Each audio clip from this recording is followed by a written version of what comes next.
Et bonjour Léa. Bonjour Eric. Ce samedi matin, je suis venu donc enregistrer une nouvelle chronique. Adoptons-les. Nous sommes à l'association Les Chats Libres de Béziers. C'est à Villeneuve-les-Béziers. Un partenariat très fructueux depuis plus d'un an. Oui, ça fait voilà, c'est la deuxième année déjà. On est au numéro, je crois, 15. Oui. C'est la 15e chronique. Et donc, comme d'habitude, on va vous présenter, chers followers Télé Béziers Sud, des chats à l'adoption. Combien vous en avez? Toujours 300 en ce moment? Environ, là, ça commence à faire pas mal par rapport aux chatons et aux abandons. Il y a eu beaucoup d'abandons cet été. Oui, beaucoup d'abandons et toujours encore aujourd'hui. Mais c'est vrai que cette année, on n'a pas été épargnés encore une fois. Et les chats non plus. Alors, cette jolie chatte qui est très jolie, de belles couleurs, très câline. Comment s'appelle-t-elle? Alors, c'est Gala. Gala. C'est une petite minette de 2 ans. Minou. Ah, bah elle se gratte. Elle est super cool, super sociable, très en demande de câlins. Donc, vous voyez, hein, ça cherche les câlins. Très douce, hein. Très pot de colle, très douce, câline. Quel âge on a dit? Ah, joueuse 2 aussi. ans. Joueuse, hein. Elle joue avec très mon joueuse, micro. ouais. Elle a gardé une âme de chaton. C'est le test, ça. C'est ça. Le test. Donc voilà, cette petite minette est à l'adoption. Elle a été trouvée sur un site avec plusieurs autres chats. Et aujourd'hui, elle atteint toujours une petite famille depuis 2-3 mois maintenant. D'accord. Donc toujours la même opération. Il faut aller sur votre page. Vous envoyez un petit message par Messenger. Sur Facebook. Sur Facebook. Et on vous répond, on vous donne rendez-vous et vous pouvez venir rencontrer les minous. Ça n'engage à rien, vous n'êtes pas obligé d'adopter si vous venez. Vous pouvez simplement voir un petit peu si vous avez le feeling, etc. Mais généralement, les adoptants repartent avec un chat. On rappelle qu'ils en prennent, enfin, c'est pas l'expression, ils en prennent pour 20 ans. Hein, souvent, oui, un chat, ça vit longtemps. Donc, c'est une décision qui n'est pas à prendre à la légère. À quoi faut-il penser quand on adopte? Il faut penser notamment aux frais, parce qu'un chat, ça coûte de l'argent niveau nourriture, niveau litière. Un chat, ça peut tomber malade aussi au cours de sa vie. C'est comme les humains et pour le coup, il n'y a pas la sécu. Il peut y avoir des assurances, effectivement. Tu les conseilles? Oui, bien sûr. Ça peut être sympa à prendre, surtout si on a plusieurs chats ou un chat avec une pathologie qu'on connaît déjà, donc qui a besoin de soins de façon récurrente. Là, ça peut être sympa.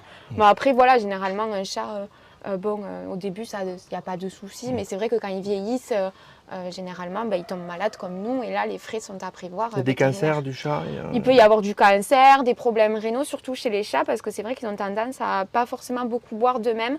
Donc c'est pour ça qu'on recommande de mettre beaucoup de gamelles d'eau un peu éparpillées dans la maison, des fontaines à eau. Ils aiment bien quand ça bouge. Mais voilà, il peut y avoir de tout et comme nous les humains. Donc donc c'est à prévoir, c'est à prendre en compte. On ne prend pas de chat quand on n'a pas forcément les moyens. Parce que sinon, après, le chat ne peut pas bénéficier de soins, il souffre. Vous posez la question des revenus pour en savoir un peu ou pas? On ne pose pas les questions des revenus exacts parce que c'est un peu indiscret. Mais par contre, on demande effectivement un petit peu la situation de la famille.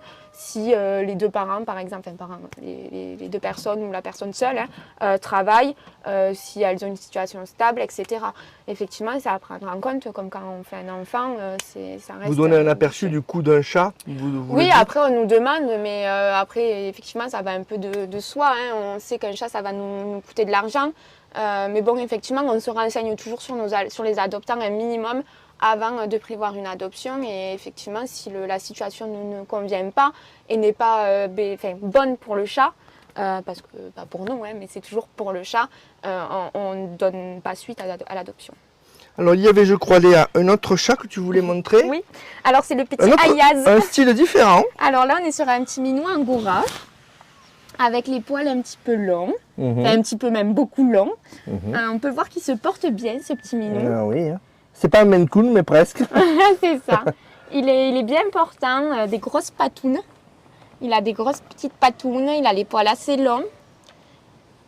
Alors, câlin aussi, un petit peu. Oui, câlin. Il se remet tout juste de son abandon, pauvrette. C'est vrai qu'il a été assez traumatisé par ça. Donc, il faisait un peu la gueule pendant quelques semaines. Il n'était pas content. Il arrive qu'ils soient déprimés, les chats. Hein? Il arrive qu'ils soient déprimés de leur abandon et surtout qu'en plus d'être déprimés, ils se laissent tout simplement mourir. C'est pas le cas d'Ayaz qui s'en est remis. Mais en tout cas, il a mis un petit peu de temps avant de reprendre confiance en lui-même. Ok. Voilà pour le petit Ayaz. Léa, suite de cette chronique avec Oui. deux nouvelles chattes. Elles sont des femelles, hein, je crois. C'est ça, c'est des petites femelles qui ont été capturées récemment sur un site de reproduction. Un site de reproduction illégal donc? Illégal, c'est-à-dire elles étaient sur un site, elles étaient sur un terrain et c'est des chats errantes en fait, tout simplement que l'association a capturé pour faire stériliser. Il s'avère qu'elles commencent à se sociabiliser, donc effectivement elles ont connu que la rue. La donc deuxième, je la filme un peu, voilà, elle est très belle, un peu craintive. Timide. Elle se laisse quand même un petit peu toucher, vous voyez, on arrive à la caresser, mais c'est vrai qu'elle est un petit peu apeurée. Donc c'est assez normal, hein. On est sur des chats qui ont vécu dans la rue, mais qui attendent d'avoir une petite famille pour un peu plus se sentir en sécurité. Par défaut, un chat a besoin de l'humain ou pas? Alors, normalement oui, parce qu'effectivement la durée de vie d'un chat qui est tout seul dehors, c'est pas long, à mon avis, c'est 4-5 ans, je dirais maximum, parce qu'ils chopent des maladies, ils n'ont pas de nourriture à disposition, il faut qu'ils chassent eux-mêmes, ils peuvent se battre entre eux, donc effectivement c'est très court pour eux une vie dehors, tandis qu'un chat qui a une famille, qui peut l'amener chez le vétérinaire, qui le nourrir, etc., la durée de vie est de 20 ans à peu près. Ok. Voilà. Ben, merci beaucoup Léa. Vous cherchez toujours des familles d'accueil, hein? Ah oui, des familles d'accueil, s'il vous plaît. Voilà. Pour chatons principalement. Donc une famille d'accueil, rapidement, c'est des personnes comme vous et moi qui se proposent famille d'accueil et qui prennent chez eux des chats. Donc généralement des chatons.